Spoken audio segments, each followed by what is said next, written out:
तेरी तो कहां मर गया था तू? तेरा फोन ट्राई कर करके दिमाग पक गया मेरा। चल पैसे निकाल।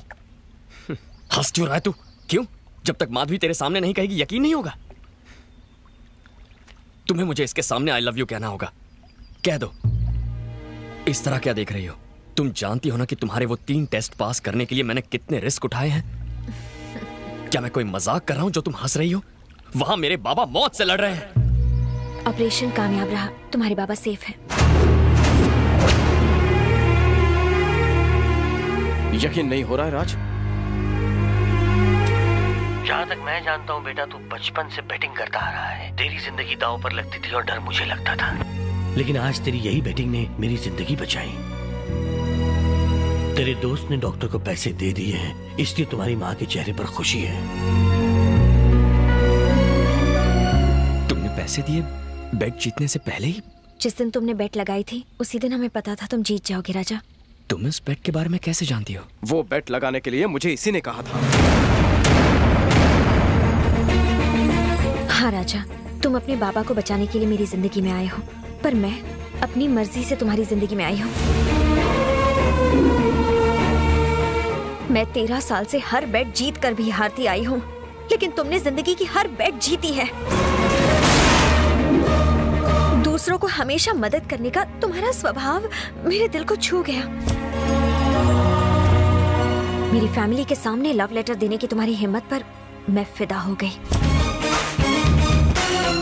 मेरे घर में आकर मुझे गुलाब देकर तुमने बहादुरी दिखाई। मुझे सिक्योरिटी से आजाद करवा के इस दुनिया से रूबरू करवाया जिससे मैं बेखबर थी। तुम्हारे पापा का ऑपरेशन अगले दिन होने वाला था, फिर भी तुम मुझे मुसीबत में छोड़कर नहीं गए। मैं तुम्हारी एहसानमंद हूँ। तुम्हारे अंदर 100 लोगों का गुरूर है, 1000 लोगों की ताकत है और लाखों लोगों का दिमाग है तुम में। इसीलिए मैंने अपने बचपन के खास दोस्त जेम्स को तुम्हारे पास भेजा। बैटिंग तो सिर्फ बहाना था तुम्हारे पास आने का।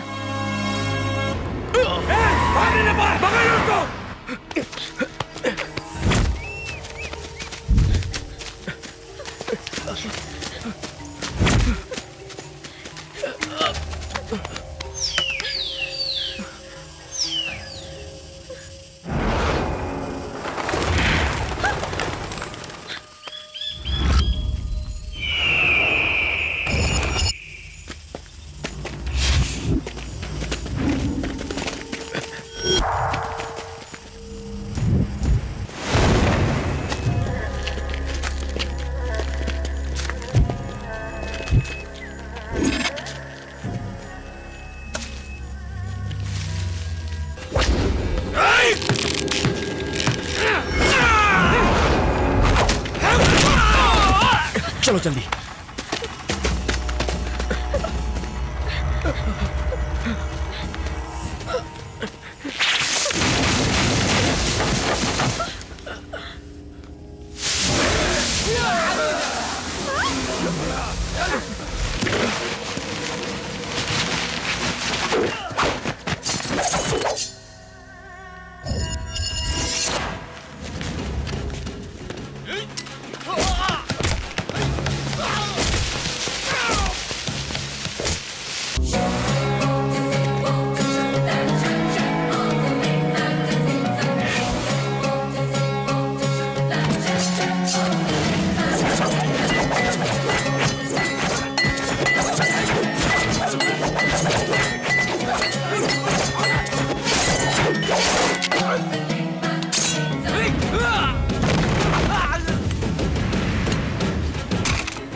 राजा।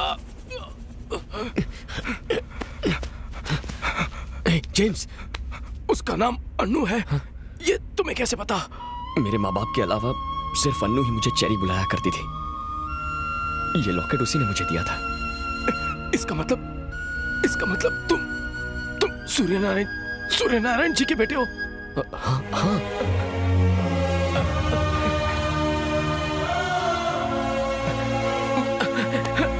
ओह गॉड, एक मिनट।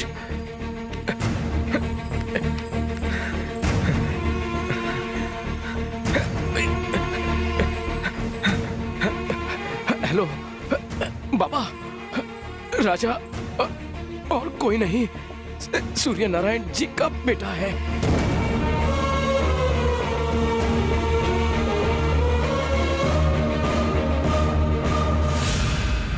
चलो हॉस्पिटल चलते हैं।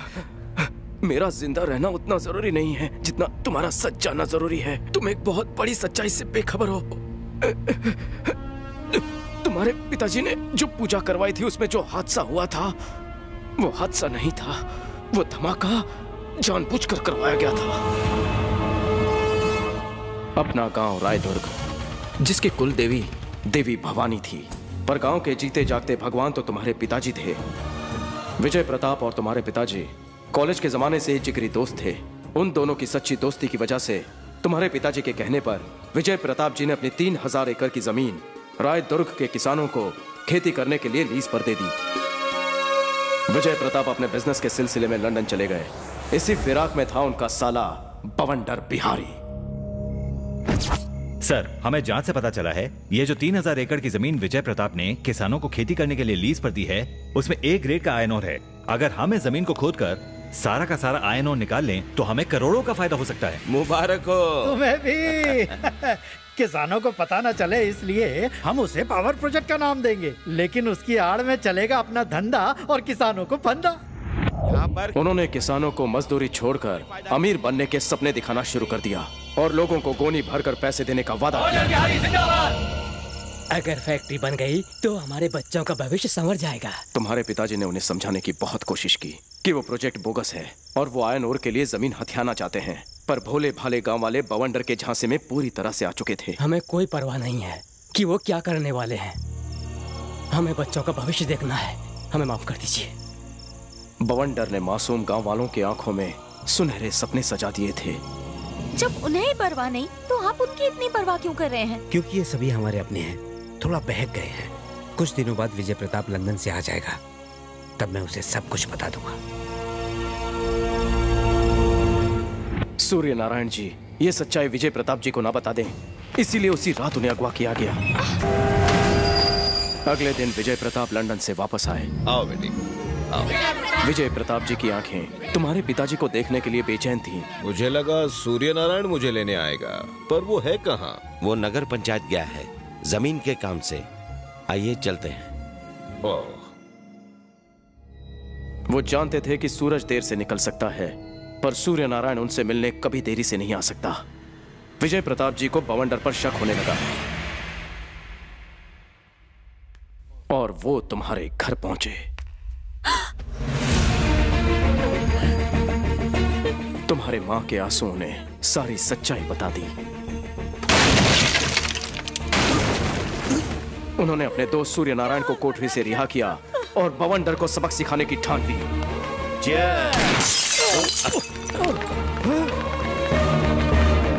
जीजाजी, खामोश! बवंडर, यहाँ से अभी निकल जाओ। बवंडर ने जगह तो छोड़ दी, मगर जमीन का लालच ना छोड़ पाया। अब ये जमीन सिर्फ और सिर्फ किसानों की होगी। अब कोई लीज नहीं होगी। आने वाली पूनम की रात को मेरी बेटी माधवी का जन्मदिन है और उस दिन देवी दुर्गा भवानी के महायज्ञ में मैं जमीन के सारे पेपर्स अपनी बेटी के हाथों से किसानों में बांट दूंगा। अगर आप ऐसे हालात में उनकी फैमिली पर हमला करेंगे तो सारी प्रॉपर्टी ट्रस्ट के नाम हो जाएगी। अरे ये मोटी मोटी किताबें लेकर क्या कर रहे हो तुम? कोई रास्ता ढूंढो। एक रास्ता है। विजय प्रताप की मौत के बाद प्रॉपर्टी उनकी बेटी की होगी। हाँ तो हमें उसके बालिग होने का इंतजार करना पड़ेगा और उसके बाद उसके एक ही दस्तखत से सारी प्रॉपर्टी आपकी। अगली सुबह किसानों को जमीन लौटाई जाने वाली थी।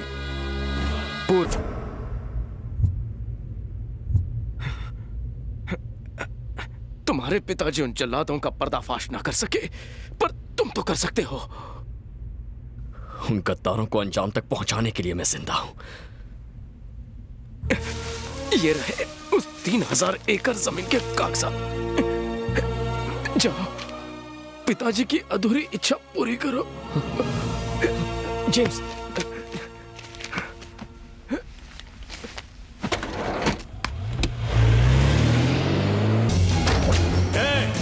बवंडर बिहारी को फोन लगा।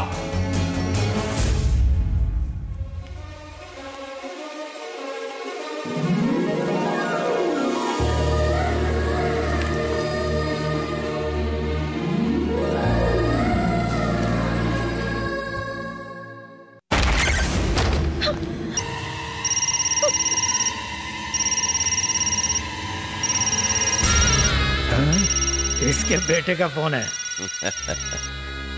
ले बात कर उससे बोल कि जमीन के सारे कागजात लेकर रायदुर्ग पहुंच जाए और फिर हम उसे उसके बाप के पास पहुंचा देंगे। बुला उसे, वरना इसे मार डालेंगे। बुला उसे, बात कर उससे। हेलो बेटा, मैं माधवी को लेकर रायदुर्ग पहुंच रहा हूं। राजा को जमीन के कागजात लेकर वहीं आने को कहो।